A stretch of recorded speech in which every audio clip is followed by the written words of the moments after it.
Salut tout le monde, ici Thibaut de la chaîne Gnocchi Studio. Aujourd'hui, on se retrouve pour le deuxième épisode de Inspiré d'une histoire vraie. Cet épisode va se consacrer au film 127 heures, réalisé par Danny Boyle, à qui l'on doit 28 jours plus tard, mais également plein d'autres. Ce film est sorti en février 2011, mais le véritable événement en 2003.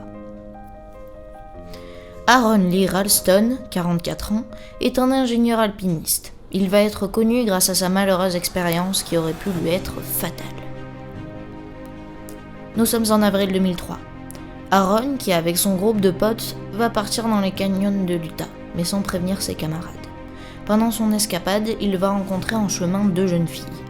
Il va passer du temps avec elles en leur montrant des endroits et en s'amusant avec elles. Puis ils se séparent. Aaron va s'aventurer dans le Blue John Canyon. Il va emprunter un petit tunnel étroit afin de descendre encore plus bas. Mais sans faire attention, il va alors s'appuyer sur un rocher coincé entre la paroi qui a l'air stable.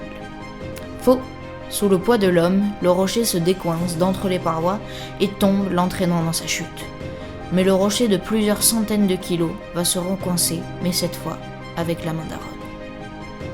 Aaron, coincé sous le rocher, il a dans son sac moins d'1 litre d'eau, 2 barres énergétiques, du matériel d'escalade, un couteau suisse et un caméscope.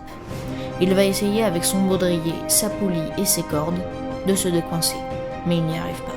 Il va crier, mais c'est sans réponse. Après avoir bu toute son eau, il va boire son urine.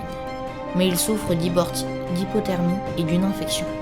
Au bout de 2 jours, il commence à avoir des hallucinations visuelles.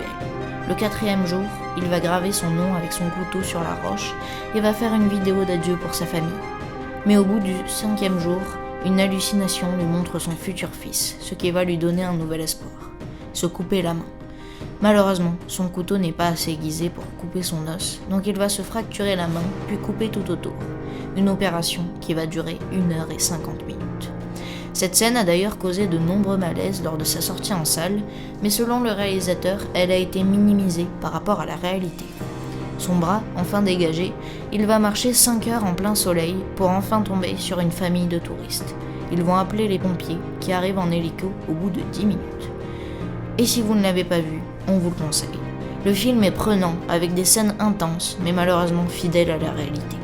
Avec bien évidemment la merveilleuse performance de James Franco, qui lui a valu le prix du meilleur acteur dans un premier rôle.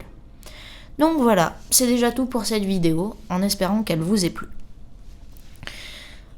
N'hésitez pas à vous abonner, à lâcher un like, à mettre un commentaire et à éventuellement partager la vidéo.